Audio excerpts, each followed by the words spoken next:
নমস্কার, সুভদ্রা রান্নাঘরে আমার সকল দর্শক বন্ধুকে জানাই স্বাগত। আমি শিউলি। আজকে আমি একটা মজার জিনিস নিয়ে এসেছি। দেখো, তোমরা সবাই চেনো যদিও, এটা কি বক ফুল। হ্যাঁ, তো বক ফুলগুলো কীরকম কালার দেখো, লাল কালার, মানে লালটা মানে অসম্ভব সুন্দর একটা কালারটা। যাই হোক, তো এটা বাজার থেকে কিনে আনা হয়নি। কিনে আনলে আমি হয়তো বিশ্বাসই করতাম না যে এটা কি বক ফুল, কারণ আমি এর আগে কোনো দিন এরকম বক ফুল দেখিনি। আমার এক বান্ধবীর গাছ থেকে এই মানে পেয়েছি, সেখান থেকে গাছে থেকে একদম সকালবেলায় পেড়ে দিয়েছে ওরা, সেখান থেকেই নিয়ে এসেছি।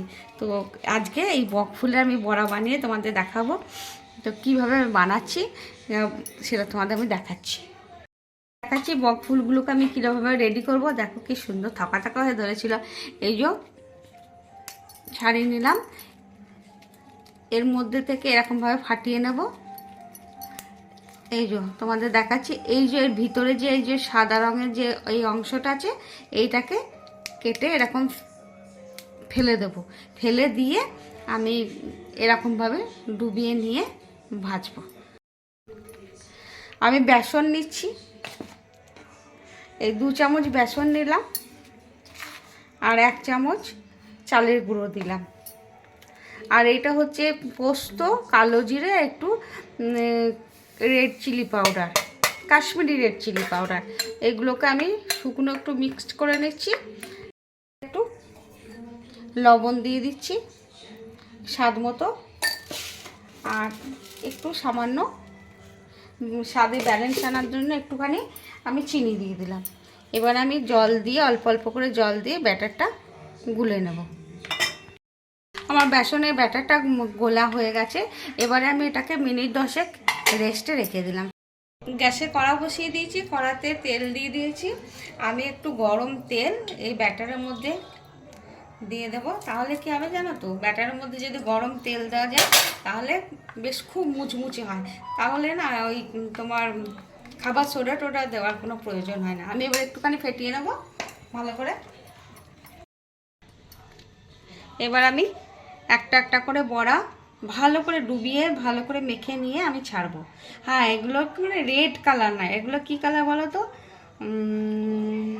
গোলাপি, মানে ডিপ গোলাপি যে কালারটা, সেই কালারটা। আহ, তেলটা বড্ড গরম হয়ে গেছে। এরকমভাবে ডুবিয়ে ডুবিয়ে ছাড়বে, খুব সুন্দর লাগবে দেখতে।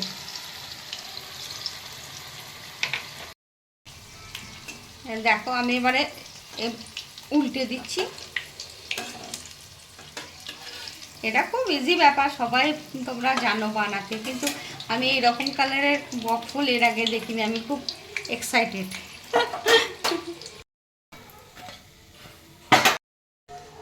এবার আমি আবার ডুবিয়ে ডুবিয়ে এইভাবে আমি বাকিগুলো ভেজে তুলে নেব, দিয়ে তোমাদের দেখাবো সার্ভ করে। আমার বক ফুলের বড়া রেডি এবং সার্ভ করে দিয়েছি। আমি ওপর থেকে একটু চাট মশলা ছড়িয়ে দিলাম, আর একটু বিট লবণ ছড়িয়ে দিচ্ছি। এবার ভাতের সাথে, গরম গরম ভাতের সাথে ডাল দিয়ে বা শুধু মুখে, চায়ের সাথে শুধু মুখে দারুণ খেতে লাগবে। দেখো কেমন কুড়মুড় কুড়মুড় করে আওয়াজ হচ্ছে। যাই হোক, তোমরা এইভাবে একবার বানাবে, বানিয়ে খাবে, খেয়ে আমাকে কমেন্ট করে জানাবে তোমাদের বক ফুলের বড়ার রেসিপি কেমন লেগেছে। তোমরা সবাই ভালো থাকবে, সুস্থ থাকবে। তোমাদেরকে সকলকে অসংখ্য অসংখ্য ধন্যবাদ, অনেক অনেক ভালোবাসা, নমস্কার।